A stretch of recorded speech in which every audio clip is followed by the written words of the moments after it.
Kalau nggak ada bantuan itu nggak mungkin nyampe sini. Ya secara logika, sebanyak batu karang ini ngambilnya dulu pakai apa? Terus ngangkutnya pakai apa? Gunung Kidul Jogja. Yeay, kita mau liburan. Mau kemana? Hai guys, nah di video kali ini aku, oh my god seru banget karena kita bakalan jalan-jalan. Kita tuh sebenarnya tujuannya mau ke Yogyakarta, tapi kita naik bus, jadi kita bakalan berhenti di beberapa kota, yaitu Cirebon, Semarang, Solo, baru tujuan akhirnya di Jakarta. Nah ini kita udah di busnya, lagi nunggu anggota-anggota lain untuk masuk. Pokoknya kalian ikutin video ini sampai selesai ya.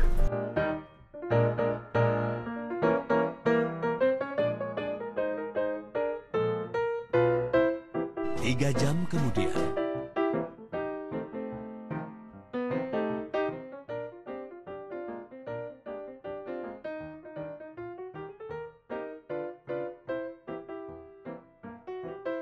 Oke teman-teman semuanya, kita udah sampai di Goa Sunyaragi Cirebon. Nah ini tempatnya menarik banget ya. Ini kita datang pas siang-siang bolong, jadi panas banget, panas-panasan kita.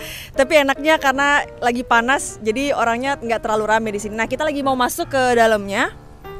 Ini baru tampak luar teman-teman. Di dalamnya katanya tempatnya keren banget dan instagramable. Mari kita lihat sama-sama ya.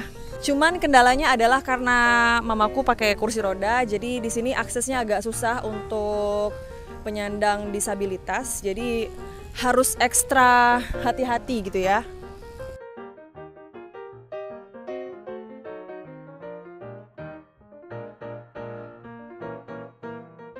Ya, selamat siang menjelang sore Bapak Ibu Mbak Mas ya. Kenapa ini disebut Taman Sari atau Gua Sunyaragi? Jadi Gua Sunyaragi atau Taman Sari itu istilahnya tempat bermainnya daripada putra-putri Kesultanan Cirebon. Yang dulu masih ada satu kesultanan Bapak Ibu Mbak Mas ya, namanya Kesultanan Cirebon. Nah akhirnya terpecah menjadi 3. Yang pertama Kesultanan Kasepuhan, Kanoman, Kecerbonan. Nah ini kenapa terpecah menjadi 3? Ini gara-gara Belanda juga. Yang dulu terkenal politik yang terkenal itu politik di Impera, adu domba. Nah itu akhirnya terpecah menjadi 3, Kesultanan Kasepuhan, Kanoman, Kecerbonan. Itu masing-masing sultannya beda. Kalau Kasepuhan itu terahnya sekarang 14, kalau Kanoman 12, kalau Kecerbonan baru ke-9. Yaitu kalau Kecerbonan itu pecahan dari Kanoman. Nah ini selain buat bermain, Taman Sari Gua Sunyaragi ini inti utamanya buat meditasi atau bertapa. Ya, makanya dengan sesuai namanya, Sunyaragi punya arti, punya makna tersendiri yang diambil dari kata Sunyaragi. Sunya itu sunyi, ragi itu raga. Jadi tempat nyepinya betul, jiwa yang sepi atau sunyi, kasarnya lain itu buat bersihin badan kita. Nah ini mohon maaf Bapak Ibu Mbak Mas, ini guanya bukan alami secara nongol sendiri. Ini dibikin dibentuk. Nah ini yang bikin yang bentuknya ini oleh keturunan Sesarip Hidayatullah atau Sunan Gunung Jati, Wali Songo yang 9. Nah itu keturunannya yang bernama Pangeran Kararangen Arya Cirebon. Nah itu dibangunnya dari 1596 sampai 1788. Hampir kurang lebih 300 tahun lebihan lah umurnya. Nah ini selesai bikin yang di dalam, pihak keturunan berpikir di mana nih buat istirahat atau buat bermalamnya apabila kunjungan ke sini keluarganya. Nah ini dibikin pendopo yang di samping kita. Jadi pendopo ini atau vilanya lah kalau sekarang. Nah ini dibangunnya 1848. Nah ini oleh Ibunda Ratu Adimah, itu ibundanya Pangeran Kararangen Arya Cirebon yang bikin situs di dalam ini. Nah ini ada 2 ruangan, tapi sekarang tidak terpakai. Sekarang buat gudang atau museum. Nah itu museumnya kita nggak buka lagi karena apa? Nah, itu yang bagus-bagusnya dibawa ke keraton, jadi akhirnya kita tutup. Terus lemarinya juga kena rap juga, jadi kita malu udah pada rusak. Nah di sini kita nggak ada pantangan, kita bebas boleh masuk-masuk ke dalamnya, nanti dalam guanya bisa masuk ke ruang-ruangannya. Nah ini tapi di sini dulu ada salah satu mitos dulu yang nggak boleh disentuh sama anak gadis perawan yang belum menikah. Nah itu namanya patung perawan sunti Bapak Ibu Mbak Mas. Ya no, jadi perawan sunti itu istilahnya perawan tua yang nggak laku nikah sampai meninggal nggak dapat jodoh. Nah itu mitosnya. Apabila yang nyentuhnya seorang gadis atau perawan yang belum nikah nanti susah jodohnya. Nah itu simbolnya dulu patungnya perempuan. Karena rusak kita ganti dengan patung biasa. Tetap posisinya di depan pintu masuk Gua Peteng. Nah itu mitos dan sugestinya tergantung kitanya, keyakinan kitanya. Jadi kalau anak-anaknya yakin sampai sekarang ya masih nyata dan bukti, mohon maaf bukan saya nakut-nakutin. Dan itu sekarang diganti dengan patung batu biasa. Nah itu tetap posisinya di depan pintu masuk Gua Petang yang ngalangin pintu masuk Gua Petang. Kenapa itu posisinya di depan Gua Petang ngalangin pintu? Itu ada pepatah orang tua dulu yang nggak boleh sama anak gadisnya bilangin Neng, atau kalau bahasa sini kan nok ya kalau perempuan ya, kalau bahasa umumnya kan Neng ya. Neng jangan duduk di depan pintu atau berdiri ntar pamali, sama nggak di Riau gitu Bu. Ya nanti susah jodohnya kalau dari sini atau ngelamar balik lagi. Kenapa? Orang nggak bisa masuk karena pamalinya apa? Ngalangin pintu. Jadi pintunya kalangan orang yang berdiri atau yang lagi duduk. Jadi orang mau lewat nggak bisa lewat karena pintunya kehalangan orang yang berdiri atau duduk gitu pamalinya istilahnya. Dan kita juga nanti harus hati-hati karena bangunannya beda dengan yang lain Bapak Ibu Mas. Ini batunya batu karang, tajam. Nah ini karangnya bukan dari pantai Cirebon atau pantai utara, ini dari Gunung Kidul lalu lasat. Nah ini yang ada sedikit bantuan di luar tenaga kita nih, bangsa goib, bangsa jin.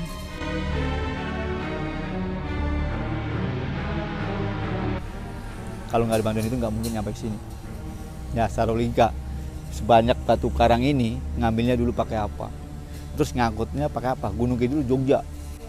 Ya Laut Selatan nyambung. Itu pakai apa? Bawanya nempelnya pakai apa? Ya kalau buat nempelinnya itu istilah orang dulu. Itu ada perpaduan antara pasir gunung yang udah mengandung sendiri namanya atras dicampur dengan putih telur.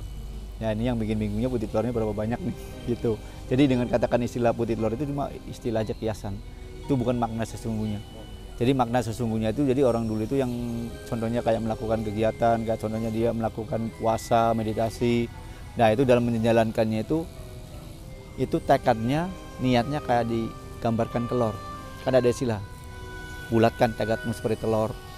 Dan menjalankannya itu supaya kayak isinya telur putih, bersih, menjalankannya. Dan apabila dalam melakukan puasanya, kegiatannya itu, ya dia berhasil dalam puasanya itu akan mendapatkan satu ilmu yang bisa mengundang di luar negeri kita, dari bangsa goib tadi, bangsa jin, yang bisa tercipta dalam satu malam bisa tercipta. Contoh ada legenda Candi Seribu, Candi Sewa atau Nyi Roro Jonggrang, itu dalam satu malam tercipta sebenarnya. Yaitu karena apa? Ki Bandung Bondowoso itu punya ilmu yang bisa mengundang tenaga luar kita tadi. Sebenarnya satu candi lagi tercipta, cuma Nyi Roro Jonggrangnya atau Nawang Wulannya itu bulit. Itu bawa ayam jantan, ayam jago yang dikasih lentera penerangan. Jadi ayam jantan itu kasih terang itu kayak lampu itu berkokok atau berbunyi. Ya itu tandanya kan orang-orang bangsa di luar kita kayak bangsa goib itu takut. Ya tandanya udah kesiangan jadi akhirnya pada bubar. Padahal belum waktunya. Itu disingkat aja dengan itu gitu. Nah itu lebih lanjutnya nanti saya ke dalam sambil saya jelasin Mbak. Sambil lihat-lihat Mbak. Nah ternyata menarik banget ya teman-teman sejarah dari Goa Sunyaragi ini. Yang ternyata ada campur tangan dari bangsa goib. Ya tempatnya emang unik banget sih teman-teman. Dan kalau dipikir-pikir pakai logika, kayaknya emang gak mungkin sih kalau ini semua tuh dibangun oleh manusia biasa. Oke, ini kita mau masuk ke Goa Peteng. Dan ternyata ini pintunya benar-benar sempit ya teman-teman dan juga rendah. Jadi kalau misalnya masuk, ya kita harus nunduk gitu. Dan ternyata ini ada filosofinya kenapa didesain seperti ini. Yaitu supaya orang-orang yang masuk ke sini itu nunduk gitu, tetap merendah gitu, tidak meninggi. Aku minta maaf banget kalau misalnya kalian kurang nyaman menonton vlog ini karena emang tempatnya itu sangat sempit ya. Jadi susah juga sih untuk aku merekam aktivitas kita selama di dalam. Tapi kita melihat-lihat ini lorong-lorongnya yang merupakan tempat untuk bermeditasi. Nah ini ada pengaturan air dan angin. Jadi supaya orang yang berpuasa situ supaya sejuk dan dingin, ada air dan angin. Jadi kayak dibikin AC buatan terbuat dari angin dan air. Ini temboknya dingin banget nih kayak kulkas nih. Oh iya. Jadi nggak panas, nggak ngap. Iya ya? Di sini nggak panas ya? Nah ini buat pengaturan airnya Mbak. Oh. Jadi air dari atas turun ke kolam bawah, ini nanti turun ke kolam bawah tadi. Ini udah dimatiin betul-betul. Iya. Ini adem kok kalau kita diam berapa menit ya. Nah ini tadi kepala nunduk ya, gitu udah keluar ya. Iya. Tapi harus aku akuin, Goa Sunyaragi ini indah banget ya teman-teman. View-nya benar-benar Masya Allah. Dan ini ada salah satu bangunan yang mirip banget dengan kepala barongsai. Coba deh kalian perhatiin tuh, ada mulutnya yang menganga gitu dan juga ada dua matanya tuh.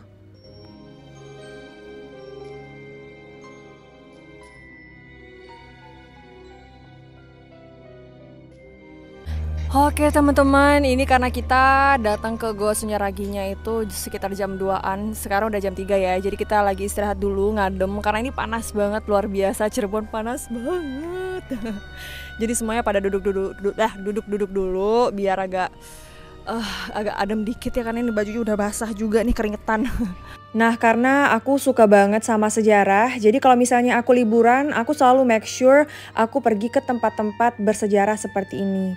Karena selain kita bisa jalan-jalan, bisa foto-foto di tempat yang unik dan bagus, kita juga bisa belajar sejarah baru dan juga hal-hal baru.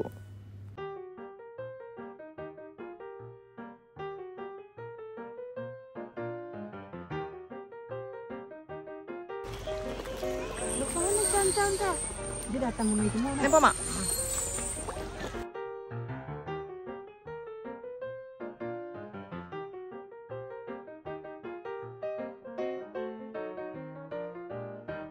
Oke teman-teman, ini kita lagi ada di situ Cicerem. Ayahku pengen kasih makan ikan.